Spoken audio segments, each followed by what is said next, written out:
Greetings, hello St. John the Baptist. We are here, Dr. Hill, Kemery, and myself, Father Daniel. And Catechesis this week again, coming back to you on Catholic education. And who better than the principal of our own school to speak about it. How have things been? Good. Yeah, here it is, January. We're still doing in-person learning. Another new semester, although we go by trimesters, so. Yeah, so we're in the middle of our second trimester. But we've made it. We're just about to our 100th day of school. Bing, bing, bing, bing, bing. I know, February 8th. So that's over the halfway mark. Good. Yeah, it's been great.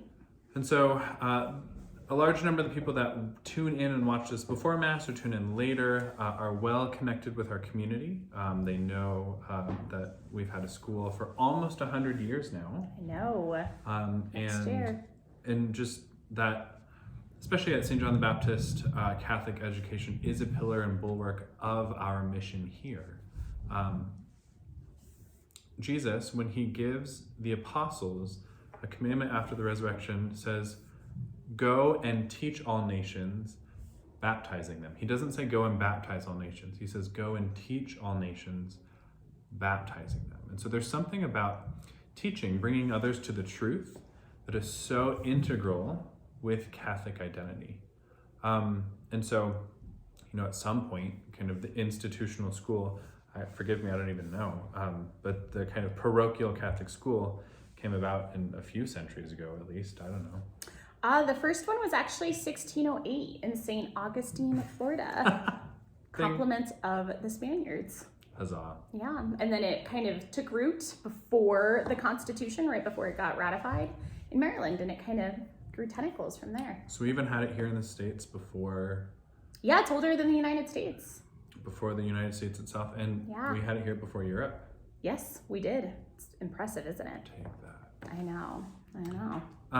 Good. So it's been around for a long time, and there are a certain number of parishes throughout the Archdiocese of Denver that the Archbishop asks to have the particular apostolate of Catholic school. And so one of the things I often say to people is after the prayer life and sacraments of the church, of the local church of St. John the Baptist, Catholic education, namely our own school, is the next most important ministry that we do here. Why? Because only about 1 in 5 parishes in the Archdiocese of Denver are asked to have and support a school. And so we provide a very unique way of formation through Catholic school. Yeah. And we're going to get into a little bit about what that means. And so at any point, you can interrupt, add some more color, insight, feminine genius, any and all of it. Great. By the way, my maroon, this is about as much color as I get. This is pretty, this was pretty shocking when I saw him today. It's like, what's going on here? Normally it's just straight black, but today we have a little was there anything that flavorful precipitated that? maroon. Someone gave it to me for Christmas last year, and I don't know who, and every now and again I feel the need to... Like a guilt wear? Yes. Although I like it. I like the subdued color. Anyways, enough about my wardrobe.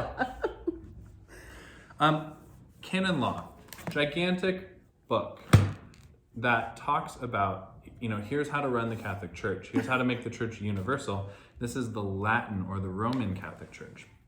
So Canon 793, you can just Google that, Canon Law 793.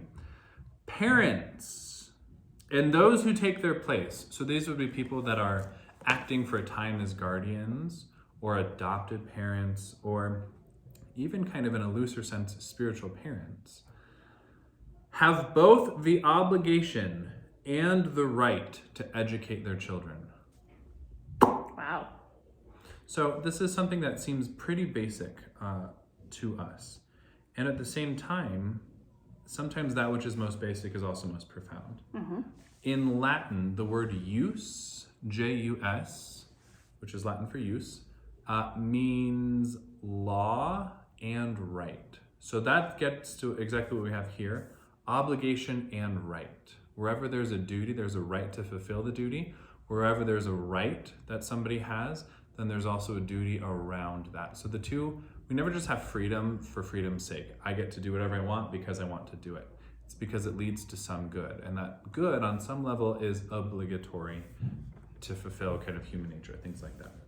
So parents and those who take their place have both the obligation and the right to educate their children. Anything to say on that, just off the top of your head? You're like, duh. Right. It's our purpose. Yes. Just that, I think about, I hate to just jump right into this, so audience, I'm sorry. But part of me, it makes me think about the idea of school choice. Like when I think about, I think what you were saying about Jew, essentially, is that how you pronounce it? Use. So kind of like from justice. Yes. You know what I mean? That this is a choice. This is a choice that parents are making.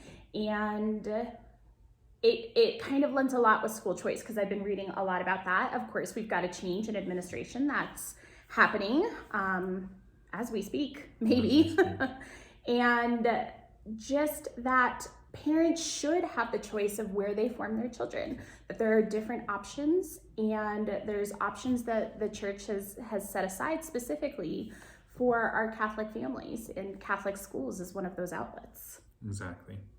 So parents in general, it's making universal claim, have the duty and the right to educate their kids. You can't just pull them out, use them for extra labor on the side, and It's try law. to get more money. Yeah. That there's a certain standard that even secular life needs to achieve so that kids can reach a certain level of potential, Right. if not their full potential. Right? Truancy law is a real thing.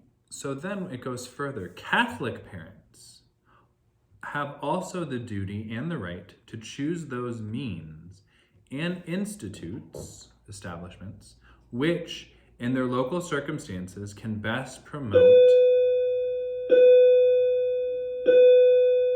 the passing period, which can best promote the Catholic education of their children. So what's fascinating is the standard by which a parent chooses the institution that they want to engage with is based on Catholicism. If you're a faithful Catholic parent, the measure that you choose, your institution of education, is the Catholic faith. Now, some people are going to scoff at that and say, oh, well, you're just saying this because you want us in your school or whatever it is. Well, yes, we want your kids in our school, absolutely. We do. Because we believe that what we're doing here is mandated by Jesus, filled with grace, and the privileges and awesomeness that goes on here should be extended to as many as possible. Right. But that aside... Need we say more? Yeah. And cut. We're done. But all that to say, whatever you have chosen to educate your kids with, public school, homeschool, parochial Catholic school in the traditional sense of that term, it needs to be in view of the Catholic faith. Yes. And I think that's a little bit that's more of a novel concept. It's not as basic, because I think some people just say, well, Catholic school is like super expensive, or Catholic school is for those who want to do the private school thing. Mm-hmm. And then I have a job, so I can't do the homeschool. And so a lot of people just find themselves resigned to public school. Right. And this year they're suffering. They are. They are. Yeah, and that's sad. That makes me sad. Yeah. But yes. So parents are the primary educators of their children in the ways of faith, virtue, morals. Faith, our ability to apprehend what our Lord has taught. Virtue, a strength of character, not to just kind of fall to the whims of this world. Mm-hmm. And morals, which would be both an intellectual and a willful training to choose the good, to identify the good, right? Right. I think one of the most basic things that especially we teach here would be the intellectual fighting against procrastination. Yes. What can you say about that? That part of schooling is instilling a work ethic, and the workload in Catholic schools has notoriously been pretty steep compared to public schools. And just in my experience in education, the gap gets bigger each year. Even with families that we had come to us this year from public school, we've had the blessing of an influx as people are choosing to have their children in school as opposed to remote learning. We have got that blessing of having more kiddos here than we normally do, and the difference is pretty staggering. So we believe that good work ethic habit is part of what builds your character. It's just like us as Catholics, like you have to practice in your own Catholic life. That's what builds a fruitful result. Exactly. And we talked about the last catechesis in, I believe, September, talking about it's kind of tough to be a Catholic school teacher. Yes. There's a lot more pressure. There are not unions in the same way. No. But at the same time, one of the reasons, our school has such low turnover and we have a great culture here is our teachers actually get to teach. They do. Right? They're not also parenting on the side. We have support structures with the parent community, with other donors, with benefactors who come in and say, what do you guys need? Here's a whiteboard. Here's another material good to make education happen. And so then the teachers are alleviated, and then they're pretty in tandem with mom and dad on what Johnny needs to be doing next week so he doesn't repeat the same behavior mistakes as this week. Right. Yeah, so the whole idea of partnership is the foundation of everything that we do here. And if you don't have that partnership, if the right hand doesn't know what the left is doing, that's where it causes the confusion. And everybody's on the same page. And you've got the support, that even if, the parent and the teacher, maybe it comes to a level where it involves you and I, everybody is the safety net for that child. And that's a beautiful thing. We even talked about in the last catechesis too, just surrounding yourself in your own parent community with like-minded people, that there isn't some of that fear and apprehension that I've heard, even people in my own family talk about with students in public schools that they have, that you never quite know where you're sending your children, in terms of going to a sleepover or things like that. It's nice to have that sense of community to where everybody cares about everybody else's child, because that's the true definition of family. Amen. To go further, the next canon says the church has in a special way the duty and right, so again, you see that twofold, the ability to be able to exercise what it needs to be doing, the duty and the right of educating, for it has a divine mission of helping all to arrive to the fullness of Christian life. So the church has been given this mission, this co-mission. Remember, Jesus at the end before he ascends says, go and teach all nations, baptizing. And so if you see teach and baptizing, you have this kind of education and sacrament. So human nature, human effort, and then divine effort, grace. Mm-hmm. And so that's one of the things, right? Our kids go to Mass each week here, even the ones that can't receive Holy Communion. Oh, but Father, they're not going to understand the readings of the Old Testament. Oh, Father, my kid's going to wiggle and won't like kneeling and things like that. Well, yes, that happens every August. It does. It does. But then over time, they learn to actually even appreciate the silence when we have times of silence. They do. They learn what some of the bigger Christian SAT words, consubstantial with the Father, whatever comes up in the homily, but also that exposure to the priest, yes. That exposure to learning to behave and sit in the pews at Mass without mom and dad saying, quit touching each other, here's a Cheerio, stop it, right? Yeah. That kind of thing. And it's also kind of treating them like adults, right? What else do you see? I have my perspective of Mass, but you sit in the pews, both as a parishioner on Sundays. I do. And then in, especially where they're K1-2 Mass, what do you see them happening in them throughout the school year? Just actually the growth of the individual child. And it's interesting that you brought this up. I'm not just playing this up for the camera. We did not rehearse this ahead of time. We did not. Is this year, especially at the beginning, because we're cohorting this year. So normally in a typical year, we have all school Mass. It's truly the most beautiful hour of the week for all of us, because we get to come together as a school, to celebrate the Eucharist together. It's so crucial to everything. This year, we just can't do that because of numbers. So we have our K-2 Mass, which that was a new experience for me this year without our small kinder friends having their 8th grade mass buddies who usually sit right next to them for the entirety of the year. So they've got that example of what they're supposed to do. So we pair an older kid with a younger kid. So the older kid has something to kind of live up to the example and has a motivation to be an example to another kid. And then the younger kid looks up at that 8th grader and says, wow, I want to be that behaved someday. Yeah. And I think it's easier too because you've got, just that gentle, like, this is where we kneel right next to you instead of having to social distance. So Mass at the start of the year, it's funny now because we've come so far. I called it after the first one. I was like, this is like puppies in a box, like with the kindergarten. Because I was like, it's just constant moving and grooving. I was like, oh, how are we ever going to get to where we need to be? And so we just had Mass on Tuesday, and this lovely pastor right here, great homily, ended with biting off your pinky finger. Now, we were talking about pinky promises. We were talking about promises.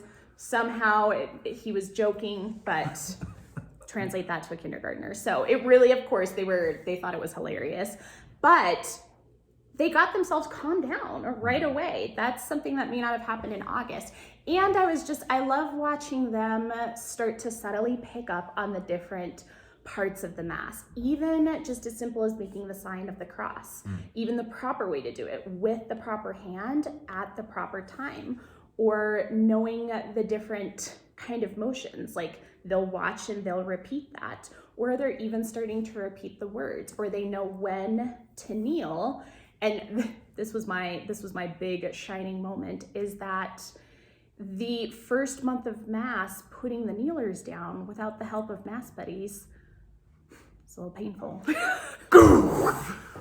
And Richter scale, got a 6.7 over here.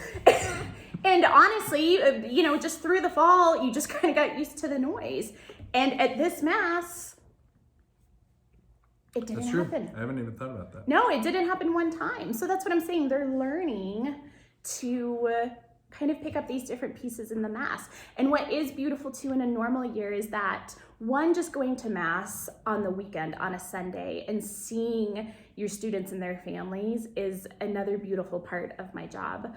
I oftentimes people will ask me like, oh my gosh, do you not want to go to Mass because you have to see your families, and doesn't it just feel like work? And that is never the case. It's this coming together of all of us, and I love to watch the family dynamics and the interaction, and even just how the things that they learn here in Mass that they start to just do on their own with their families, and you can see a difference.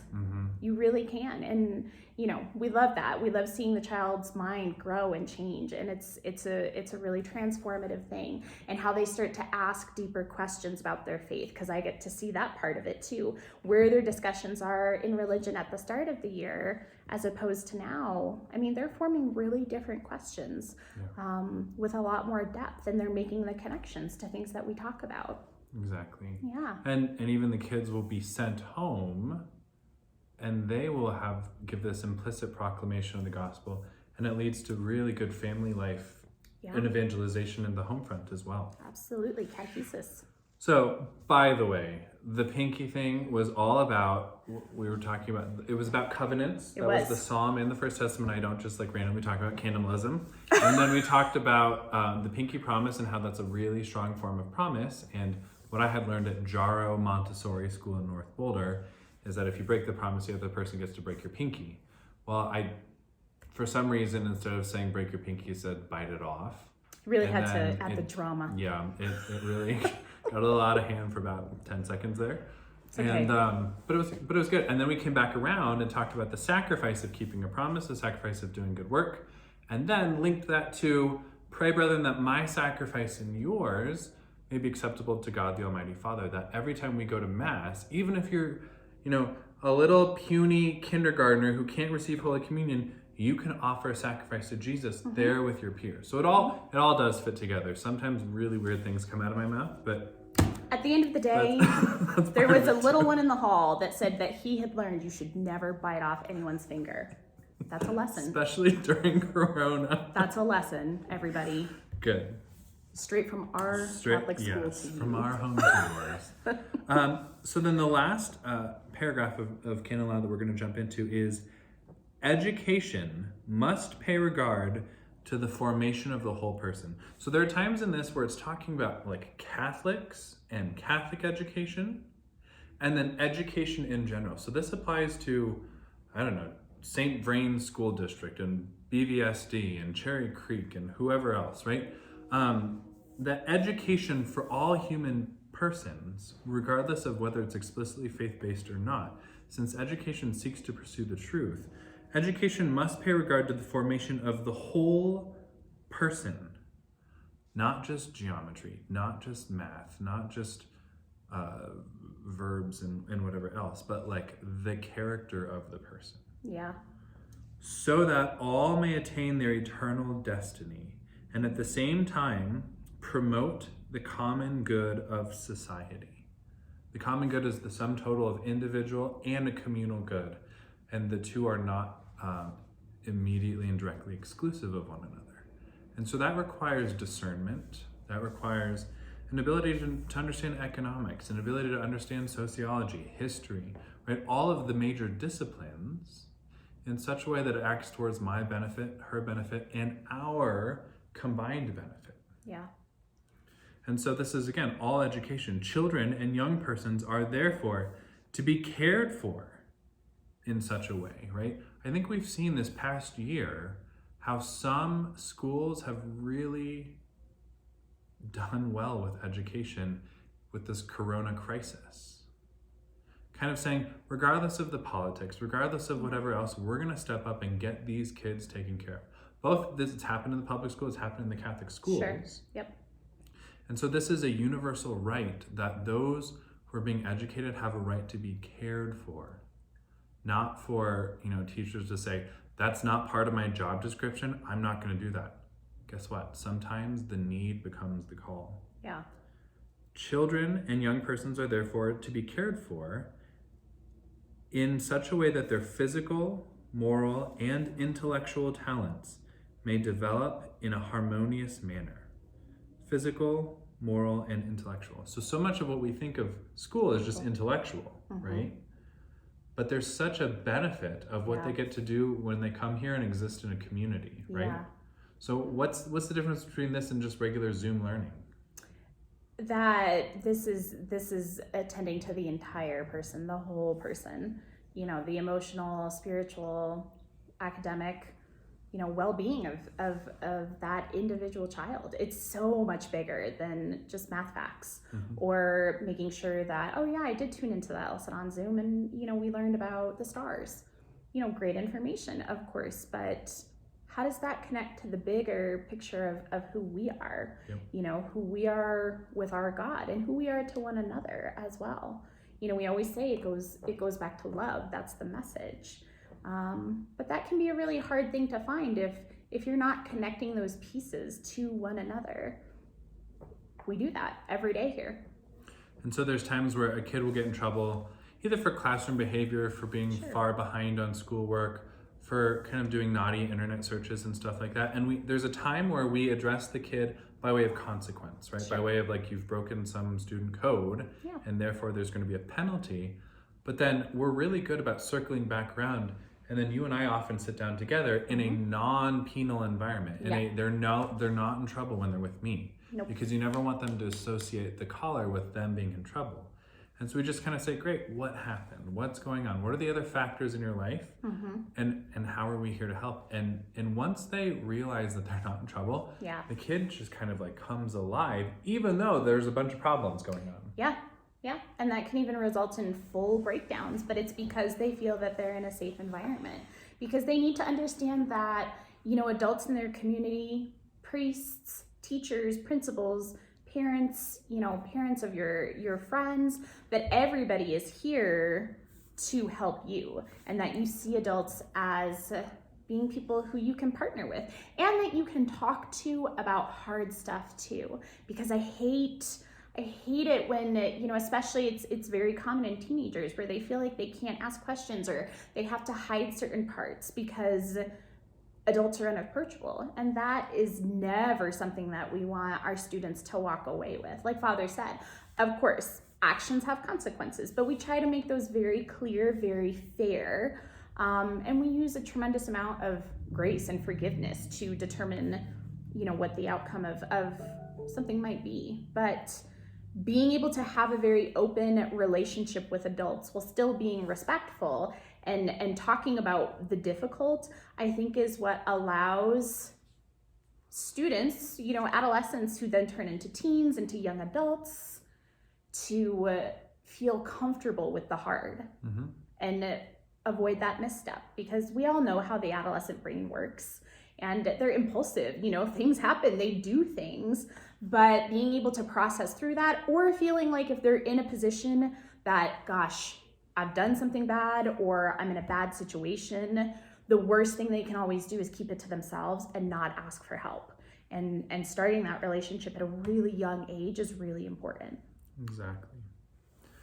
And so there's even the times where, the teachers are really good about educating them with the sacrament of confession as well. Yeah. And even last year, and so will be the case this year as well, we've encouraged the teachers to go to confession right alongside their students. Yeah. And so they're seeing that witness of like, Mrs. So-and-so goes to confession as well. Wow. And I'm sure there's the what must she be doing? But then something comes in of like, oh yeah, you're human too. We're all on this boat towards salvation together. Yeah, nobody is perfect. No one is perfect.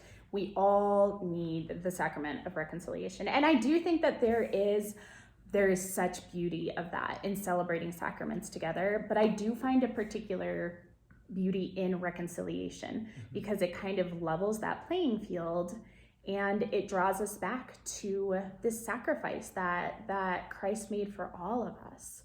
And it doesn't matter what your story is, what you've done, whether you're an adult, you're a child, we all need it. We all need his loving forgiveness. Amen. So if you're a parent watching this and you didn't take advantage of last year's Confession Palooza, this upcoming the first week of March, come with your children to confession, or if you can't make it because of work, come at a later point, 9 a.m., 6 p.m. That'll be later announced, but just as warming up the heart with that. The kids need to be cared for in such a way that their physical, moral, and intellectual talents may develop in a harmonious way so that they may attain a greater sense of responsibility, kind of ownership of who they are, right? To whom much has been given, much will be expected. And we who live in this country, we who are able to go to school here, we who live in Colorado, we who know the true faith of Jesus Christ, given in the Catholic faith, much will be asked of us. So that we're caring for, so that a greater sense of responsibility and right use of freedom, and to be formed to take an active part of social life. So sometimes we think of this freedom as right? I remember being a second grader and on the playground, someone telling me to do something. I'm like, it's a free country, right? And you still come back. And you use that phrase essentially implicitly saying, I get to do whatever I want. Right. But that's not freedom. That is not freedom. Freedom is the ability to do the good. What's a good? My good, her good, our combined good, right? Yeah. And that's a social responsibility, right? Yeah. And just the idea that, kind of tuning into that, the whole idea of free will, that God has given us. And the idea that children, even adults, have to be trained in consciously making those decisions, that we always have to choose to do good. We have to choose to find the good. Does that mean it happens every time? Of course not. But there's the path of correction, and every decision that you make that chooses that good, that seeks that hand of Christ, gets you one step closer to heaven. Amen. So for those people that just tuned in 35 seconds right before Mass because they were trying to avoid this part, we got to circle back to a really crucial point, right? Parents have the right to avail themselves of the assistance from civil society that allows them to seek a Catholic education, right? When you make your choice, public school, homeschool, Catholic school, it needs to be made in view of giving your kids the Catholic faith, right? Making them into Catholic robots so the Pope can just activate them whenever he feels like it. No, right? That's dehumanizing. But to give them the truths that 20 centuries, many more generations have died for, have passed on, right? That whatever decision you make for the education of your children necessarily involves the Catholic faith for their well-being, not just their spiritual well-being, for their temporal happiness on this earth and their eternal destination. Yeah. Well, I mean, what's greater than that? Amen. Yeah. So for all of you who help us out with the school, we thank you. For those of you who pray for us, for those of you who lift up your sufferings, for those of you who send kind, lovely emails, thank you for the support. Thank you for the love. Absolutely. It's worth it. Oh, every step of the way. And we're very, very grateful for our parish community and our larger Catholic community too, because grandparents, aunts, uncles, and even just the network of Catholic schools and educators, priests, throughout the world. So next week, we're going to see a different video, which will be the kickoff for Catholic Schools Week. Can you give us a quick preview of what we're going to see next week? Yeah, so next week is our 4th grade God project. So our 4th graders every year get a camera. They take pictures of where they see God most, choose which one that really spoke to them, and then they write an essay about that.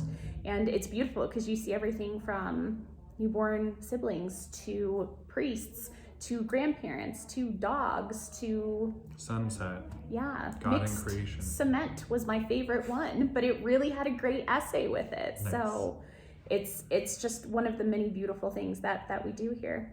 Good. So take a look at that. Please. You can search all of our catechesis online. Just search SJB Longmont, and you can see any of them. There's 30-something, 40-something of them now. And may our community continue to be a blessing to your household as you guys have been a blessing to us.